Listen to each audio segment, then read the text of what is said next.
భారతదేశపు మహాగ్రంథాలు, కావ్యాల సంపూర్ణ సంకలనం. సబ్స్క్రైబ్ చేయండి. తిలక్.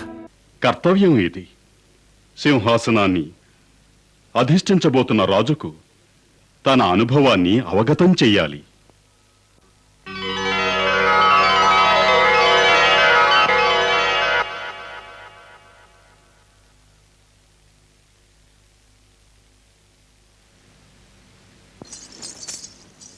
చూశారా, మహారాణి కైకేయి సందేశమైనప్పటికీ దాసీని మహారాజు దగ్గరకు కూడా వెళ్ళనివ్వలేదు. ఇంకా రాముడు సింహాసనం పైన కూర్చోనే లేదు. ఇప్పుడే స్థితి ఇలా ఉంది. మేము చూస్తాం రాముడు సింహాసనాన్ని ఎలా అధిష్ఠిస్తాడో. అదే చూడాలని ఆశపడుతున్నాను పిచ్చి తల్లి. ఈ వేడి మహారాజు గారి తీయని మాటలకు చల్లబడిపోకూడదు. జాగ్రత్త. ఈ రోజు మహారాజు కల్లబొల్లి మాటలకు లోబడ్డారో ఇక జీవితమంతా దాసీ బ్రతికే. ఆ మహారాజుని రానివ్వు. ముందు ఆయన ఇచ్చిన వరాలను పూర్తి చేయించుకుంటాం. కంగారులో పట్టు జారకూడదు. మేమెక్కడ కంగారు పడుతున్నాం? వ్యవధి చాలా తక్కువగా ఉంది. ఎక్కు పెట్టిన అస్త్రాన్ని గురి చూసి వదలాలి. అటులైన నువ్వే చెప్పు, మేమేం చెయ్యాలో. ఈ సమయంలో ఈ అయోధ్యలో నువ్వుగాక మాకు మరెవ్వరూ లేరు. నువ్వు ఏ దారిలో నడిపిస్తావో మంతరా, మేము ఆ దారిలోనే పయనిస్తాం. దారి ఒక్కటే ఉంది, స్త్రీ సహజ గుణం. స్త్రీ సహజ గుణాన్ని పూర్తిగా చూపించాలి.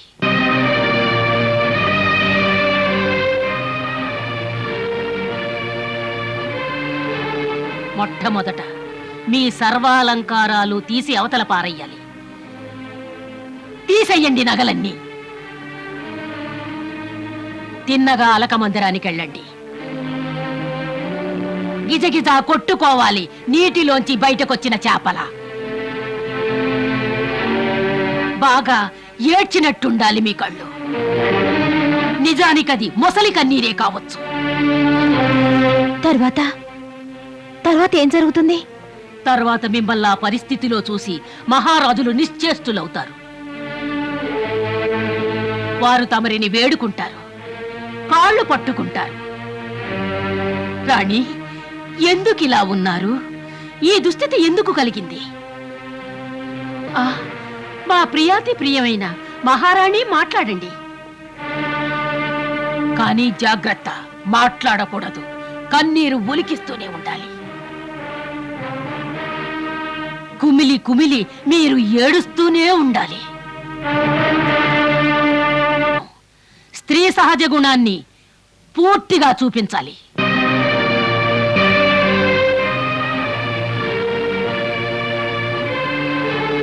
మొట్టమొదట మీ సర్వాలంకారాలు తీసి అవతల పారయ్యాలి. తీసేయండి నగలన్నీ. తిన్నగా అలక మందిరానికి వెళ్ళండి. గిజగిజ కొట్టుకోవాలి నీటిలోంచి బయటకొచ్చిన చేపల. బాగా ఏడ్చినట్టుండాలి మీ కళ్ళు. నిజానికది మొసలి కన్నీరే కావచ్చు. తర్వాత ఏం జరుగుతుంది? తర్వాత మిమ్మల్ని ఆ పరిస్థితిలో చూసి మహారాజులు నిశ్చేష్టులవుతారు. వారు తమరిని వేడుకుంటారు, కాళ్ళు పట్టుకుంటారు. రాణి, ఎందుకిలా ఉన్నారు? ఈ దుస్థితి ఎందుకు కలిగింది? మా ప్రియాతి ప్రియమైన మహారాణి, మాట్లాడండి. కానీ జాగ్రత్త, మాట్లాడకూడదు.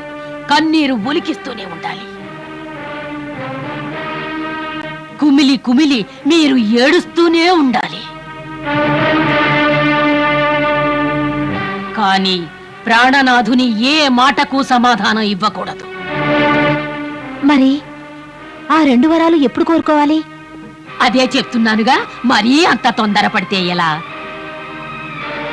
చూడండి, ముందు మాట తీసుకోవాలి, రాముడిపై ఒట్టేయించుకోవాలి, అప్పుడు కోరికలు అడగాలి. రామునిపై ఒట్టు వేయనంత వరకు తమ ఆంతర్యం వెల్లడి కారాదు. మర్చిపోకండి, గుర్తుంచుకోండి.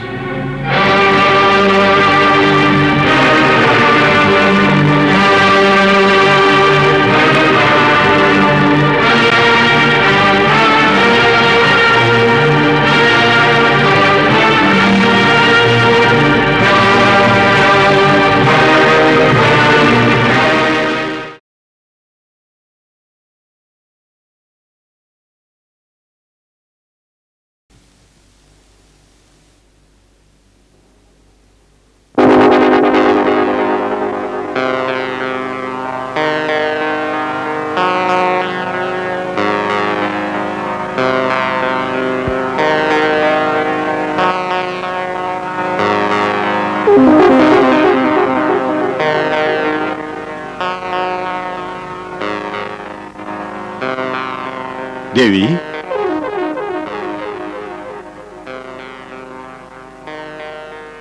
దేవి కైకేయి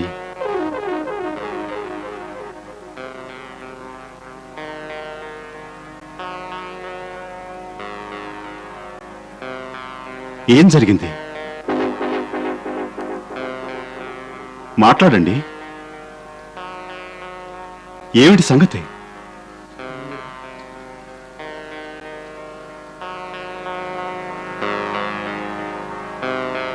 అరే, ఈ వేషం ఏమిటి? చెప్పండి. ఏదైనా మాట్లాడండి. ఏ క్రోధాన్ని ఎవరు రగిలించారు? ఎవరు మిమ్మల్ని అవమానించారు? తన మృత్యువును తానే ఆహ్వానించుకున్న వారెవరు? చెప్పండి. కైకేయి, చూడండి, మీరిలా మౌనంగా ఉండటం సహించలేకుండా ఉన్నాం. మీకు తెలుసు మీరు మా ప్రాణాల కంటే ప్రియమైన వారని. మీరేం ఆదేశిస్తారో అదే ఆచరిస్తాం. ఏదడిగినా అందివ్వగలం. మీరు తలుచుకుంటే రాజుని బికారిగా మార్చగలరు, బికారిని రాజుగా చేయగలరు. దేవి, ఎక్కడి వరకు సూర్యుని వెలుగు పడుతుందో అక్కడి వరకు ఈ పృథ్వీ మా అధికారంలో ఉంది. ద్రావిడ, సింధు, సౌవి, సౌరాష్ట్ర, దక్షిణాపథం, ఇంకా అంగ, వంగ, మగధ, మత్స్య, కాశీ, కోసల రాజ్యాలు మా అధీనంలోనే ఉన్నాయి. ఇంత పెద్ద సామ్రాజ్యంలో అమూల్యమైన ఏ వస్తువైనా సరే మీరు అడగండి, తక్షణం మీ ముందుంచుతాం. మీరు మా నుంచి ఇలా మొహం తిప్పుకోకండి. మీరు మమ్మల్ని తిరస్కరిస్తే ఏ ఆశతో జీవిస్తాం? దేవి, మీరు అడగండి ఏం కావాలో. మేం మీకు మాటిస్తున్నాం. ఏం కోరుకున్నా ఈ క్షణమే ఇస్తాం. ఇస్తాం ఇస్తాం అని అంటూనే ఉంటారు తమరు. ఎప్పుడైనా ఏదైనా ఇచ్చారా? తిరిగి ఈరోజు తీయని పలుకులతో వచ్చారు. ఇంతవరకు మీరు పాత వాగ్దానాలే పాటించలేదు. కొత్త వాగ్దానాలు తీసుకుని మేమేం చెయ్యాలి? దేవి, ఏ పాత వాగ్దానాలు పూర్తి చేయలేదు? చూసారా, వాటిని కూడా మర్చిపోయారు. మహారాజా, పూర్వం దేవాసుర సంగ్రామం జరుగుతూ ఉండగా ఆనాడు దేవరాజు ఇంద్రునికి సహాయంగా మీరు వెళ్లారు. అసుర శంబరునితో మీరు యుద్ధం చేశారు. ఆ సమయంలో మేము రథానికి సారథ్యం వహించాం. గుర్తుందా? అది కూడా మర్చిపోయారా? గుర్తుంది. ఎంతో చాకచక్యంగా మీరు యుద్ధభూమిలోంచి రథాన్ని తీసుకువెళ్లారు. ప్రఖ్యాత యోధులు చకితులయ్యారు. అప్పుడు యుద్ధభూమిలో తమకు బల్లెం తగిలి గాయపడి మూర్ఛపోయారు. ఒకవేళ మేము ఆ సమయంలో శత్రువుల మధ్య నుంచి రథాన్ని తీసుకువెళ్లకుంటే తమ ప్రాణాలు దక్కేవి కావు. మేము రథాన్ని నిర్జన ప్రదేశానికి తీసుకువెళ్ళాం. అక్కడ తమకు శుశ్రూషలు చేశాం. దాంతో తమకు తెలివి వచ్చింది. తమ ప్రాణాలు దక్కాయి కనుకే ఈనాడు మీకు ఈ కొత్త జీవితం లభించింది. గుర్తుందా? గుర్తుంది, సర్వం గుర్తుంది. ఆ రోజు నుంచి మా ప్రాణాలు మీకే అంకితం చేశాం. మీరెప్పుడు కావాలంటే అప్పుడు మీకోసం మా ప్రాణాలను త్యాగం చేయగలం. తమ ప్రాణాలు తీసుకుని మేమేం చేసుకుంటాం? మేము కేవలం ఒక విషయం గుర్తు చేయాలనుకుంటున్నాం. ఆ సమయంలో తమరన్నారు, ప్రాణప్రియా, మీరు మా ప్రాణాలను రక్షించారు. మీకు మేము 2 వరాలిస్తున్నాం. మీరు కోరుకోండి, ఏం కోరుకుంటారో అని. అయితే అప్పుడు మేమన్నాం, మహారాజా, మీరిచ్చిన ఈ 2 వరాలు మా జ్ఞాపకార్థం మీ దగ్గరే ఉండనివ్వండి. ఎప్పుడు అవసరమైతే అప్పుడు తీసుకుంటామని. మేం సిగ్గుతో తలవంచుకుంటున్నాం. ఎందుకంటే మేము ఆ సమయంలో లోభులం అయ్యాం. మీరెంతో వీరత్వాన్ని ప్రదర్శించారు. అందుకోసం 2 కాదు, మీకు 4 వరాలు ఇచ్చుండాల్సింది. 4? మహారాజా, అడగండి. ఇప్పుడు తమరా 2 వరాలే ప్రసాదించండి. మహాభాగ్యం. మీకు ఆ 2 వరాలు ఇవ్వటంలో ఆక్షేపణే ఉంది. మీరిప్పుడే కోరుకోండి, మేము నెరవేరుస్తాం. మీరేది కోరుకున్నా తక్షణమే నెరవేరుస్తాం. మేము ఇలాంటి మాటలు లెక్కలేనన్ని సార్లు విన్నాం. మాకు మీ మాటలపై విశ్వాసము సన్నగిల్లినది. దేవి, ఒక రఘువంశీయుని మాటలపై నమ్మకం లేదా? అనాదిగా వస్తుంది ఈ రఘుకుల ఆచారం. ప్రాణాలు పోయినా మరువరు వాగ్దానం. మహారాజా, ఇలాంటి కల్లబొల్లి మాటలు ఇక చాలించండి. చూడండి, మీరు మా ప్రాణాధికమైన వారు. మేం మీ మీద ప్రమాణం చేస్తున్నాం. మా మీద ప్రమాణమా? ఆ, మాకంటే ప్రియమైన వారు మీకింకెవ్వరూ లేరా? ఆ, రాముడు. మరి రామునిపై ఎందుకు ప్రమాణం చేయకూడదు? రామునిపై ప్రమాణం? అలాగే, మీకోసం మేము రాముని మీద ప్రమాణం చేస్తున్నాం. మీరేది కోరుకున్నా తక్షణం నెరవేరుస్తాం. నిజంగానా? ఆ, మీరు దానికి ముందు మా మాట ఒకటి విని తీరాలి. ఏమిటది? ముందు ఈ భయంకర వేషాన్ని తీసేయండి. అలుక మందిరం నుంచి బయటికి రండి. తరువాత మీ మోహిని రూపంతో మాకు కనువిందు చేయండి. ఆ రూపం చూసి మేం పరవశమైపోతాం దేవి. చంద్రుణ్ణి చూసిన చకోర పక్షిలా. కానీ తమరు పూర్తిగా మా మాటలు వినాలి, లేదంటే... ఇప్పుడు మేము రామునిపై ప్రమాణం చేశాం. లేవండి, ఒక్కసారి మీ మోహన రూపాన్ని దర్శించుకోనివ్వండి. మీకిచ్చిన 2 వరాలు వెంటనే పూర్తి గావిస్తాం.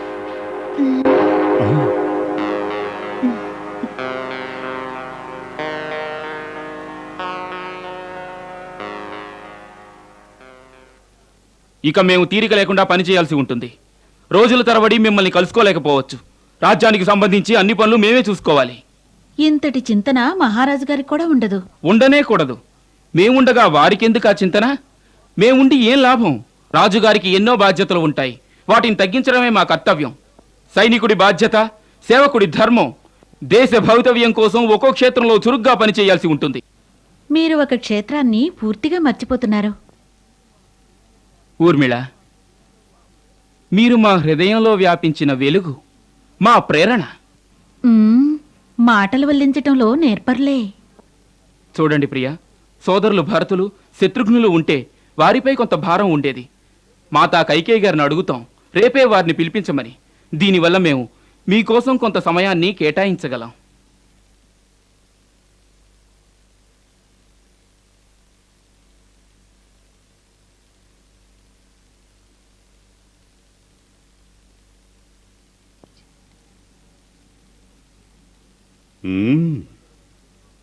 ఇప్పుడు కనిపిస్తున్నారు దశరథుని హృదయాసనంపై విరాజిల్లే సామ్రాజ్ఞిలా.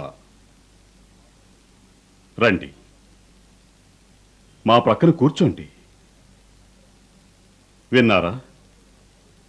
నగరం అంతా హర్షధ్వానాలతో ఎలా మారుమ్రోగుతుందో. ప్రజలు రాముని రాజ్యాభిషేకోత్సవాన్ని జరుపుకుంటున్నారు. అది మేము వింటూనే ఉన్నాం. అది సరే, ముందు మీరిచ్చిన వాగ్దానాలను పూర్తి చెయ్యండి. మాకిచ్చిన 2 వరాలు ఆజ్ఞాపించండి. మీకేం కావాలన్నా ఇస్తాం. ఈ రోజు మన రాముని పేరు మీద సర్వం త్యాగం చేస్తాం. అడగండి, మీకేం కావాలో అడగండి.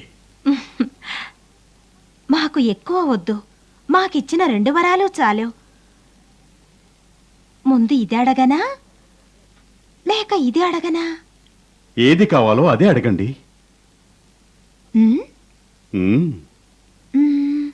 తమరే చెప్పండి.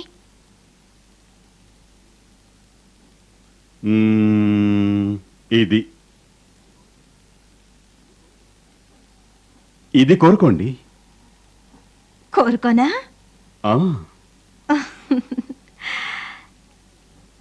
మా ఈ వరం ఏమిటంటే, అయోధ్యకు రాజు మన పుత్రుడు భరతుడు కావాలి, రాముడు కాదు. ఏమిటి? భరతుడా? అవును మహారాజా, భరతుడే. మరి 2వ వరం, రాముడు 14 సంవత్సరాలు వనవాసం చెయ్యాలి. ఏమిటి?